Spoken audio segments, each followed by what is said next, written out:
Hi, it's Ann from the Olive Scene, and it's time for our Flavor of the Month video. It is March, and so I was really glad to see that our Flavor of the Month is the vanilla balsamic vinegar. This is a dark balsamic vinegar with a wonderful infusion of Tunisian vanilla, so that vanilla comes through really well. I'm going to do an Irish whiskey cake in honor of St. Patrick's Day. It's right around the corner. We have some great recipes for St. Patrick's Day, like potato pancakes and a full Irish breakfast.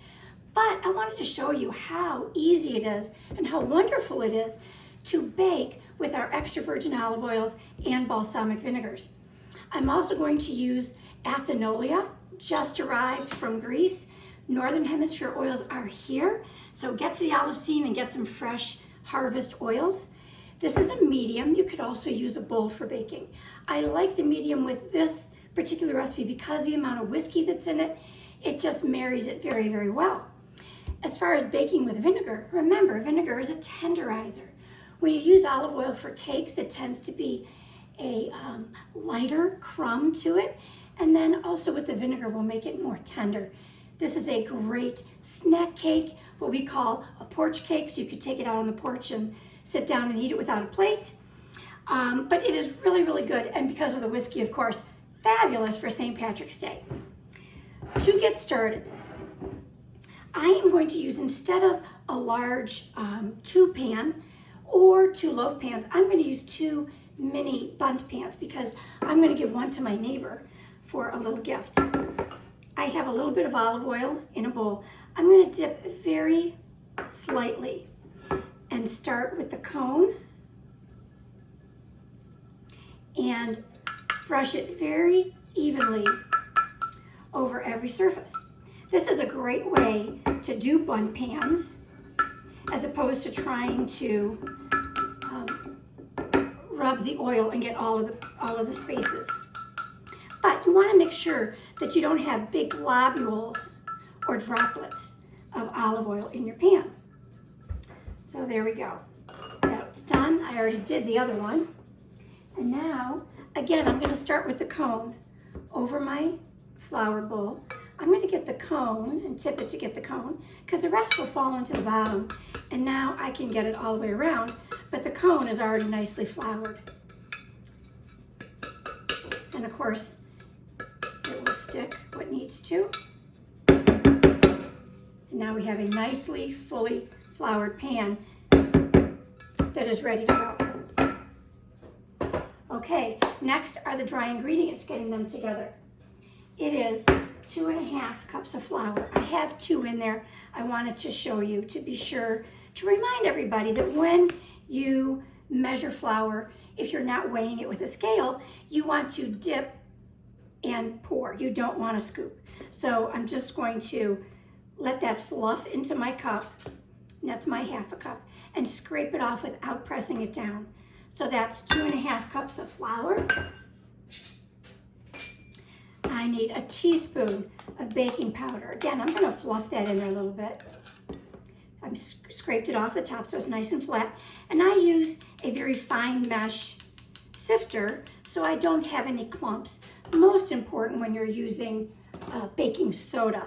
There's nothing worse than getting a clump of baking powder or baking soda in your mouth when you are eating a baked good. I have a 1/4 teaspoon of salt, 1/8 teaspoon of nutmeg. And I know that doesn't sound like a lot, but don't skip it. Again, all these things marry together to make a beautiful cake. And I'm using the salt to break up any little clumps of nutmeg that's there. And in it goes. And just give that a quick stir. And my dry ingredients are all ready to go. As you can see, when I get ready to bake, I gather all my ingredients. So here's all my wet ingredients that need to go in together, or the starter, because sugar is also in that. And then I had all of the dry ingredients that need to go with the flour together.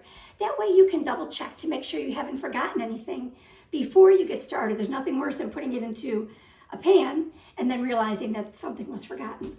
So gather everything first and then proceed with the recipe. Okay, first thing in my mixer, you can use a hand mixer for this as well, is the cream cheese. It's at room temperature, and I'm going to let that just beat up just a little bit. That's fine. And my oil is going to go in. I didn't want to put the oil in there with the block of cream cheese because the whole thing would slide around and probably splatter oil out of the bowl. Okay, we're going to let that get a little bit fluffy and mixed well.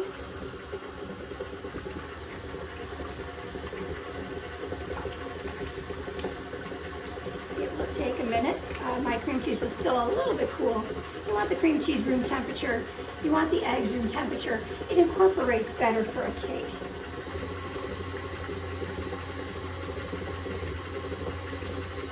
Okay, 1 1/4 cups of sugar. That will also help this incorporate and fluff up. Just going to let that mix. You know that it is ready for the eggs when it is fluffy and it has turned color a little bit. It gets a little bit lighter. It's also more homogeneous and not broken up oil, pieces of cream cheese, and sugar. It will actually all whip up into a nice creamy batter.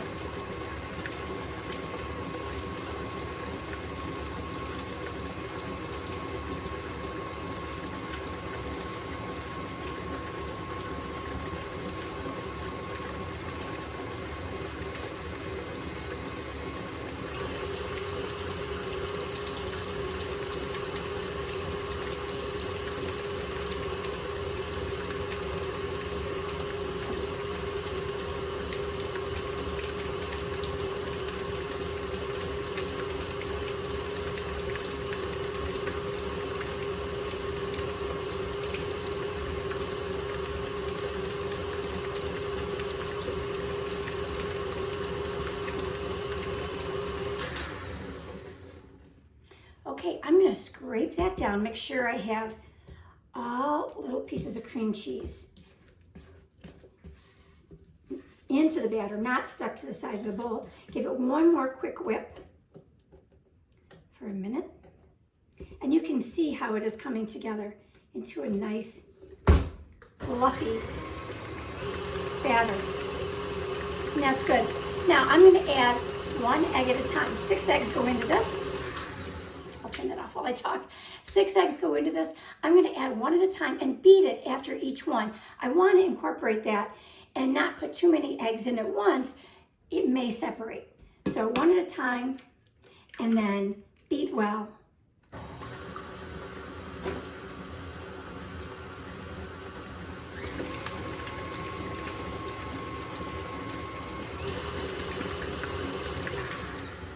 Make sure you turn your mixer down before you add the next egg, so that again, you don't end up with egg on your face.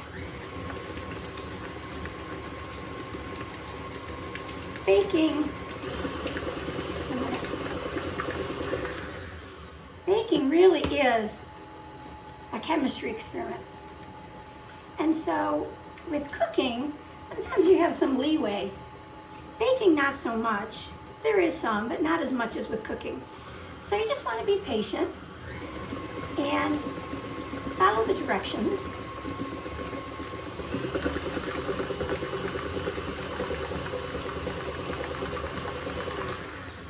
Especially with the way that you add the ingredients. That's number 5.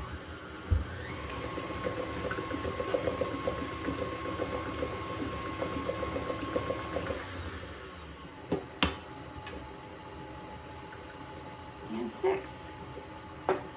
Okay, now, here's why it's good to do this with everything together. I was thinking, okay, our 6 eggs, time for dry ingredients. I look over and almost forgot the 2 most important items in here for the flavor.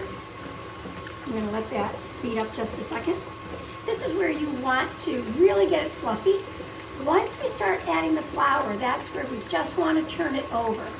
If you beat flour into a cake, you could actually develop the gluten. Now that's why we need bread. We want to develop gluten so it becomes stretchy and bread-like. That's the exact opposite for cakes. We want it to stay a nice, light texture.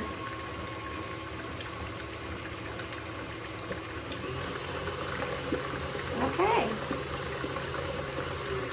that looks great. And I don't hear any sugar grinding on the bottom. That tells me the sugar's incorporated. Everything is a nice homogeneous little batter.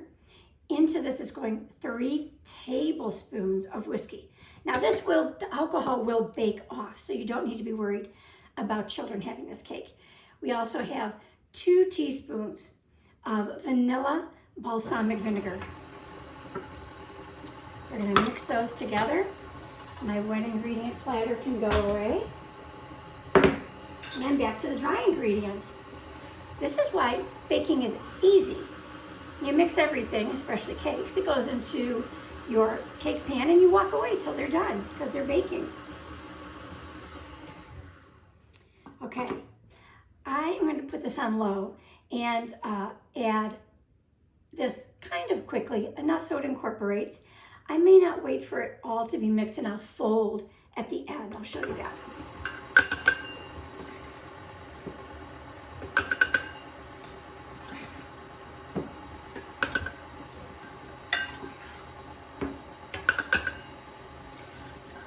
So this is all of my dry ingredients: the nutmeg, baking powder, flour, and salt. Okay, it's pretty well incorporated, but not all the way. I still have some flour on the top. I still have some on the sides. There may be some on the bottom. So I'm just going to get this off of my beater.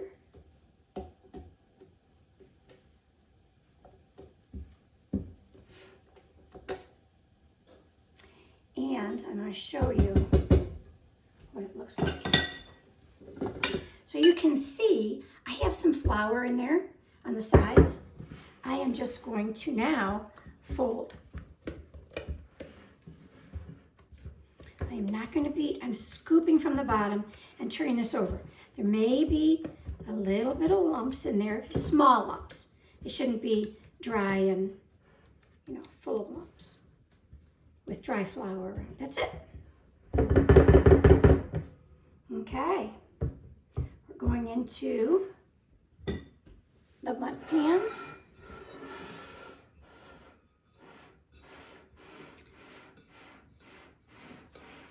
About halfway up should do it.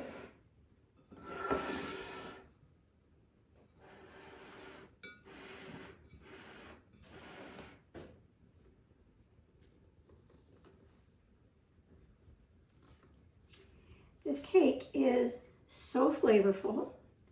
You really do not need to frost it. You could put a little powdered sugar on it if you want it for the look of it as a finish, but it really doesn't even need that.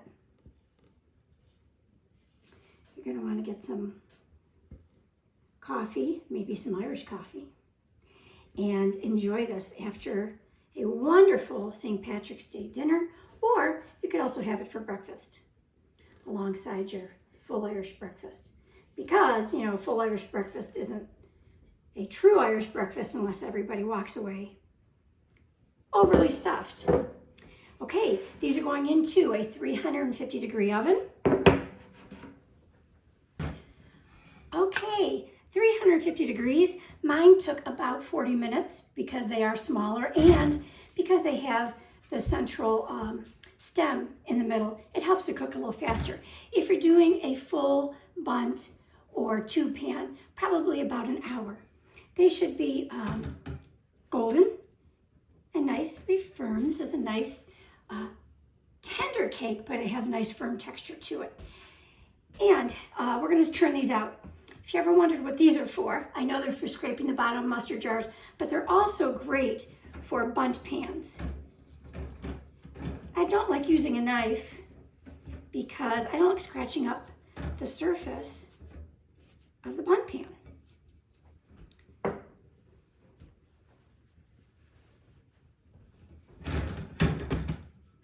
There we go.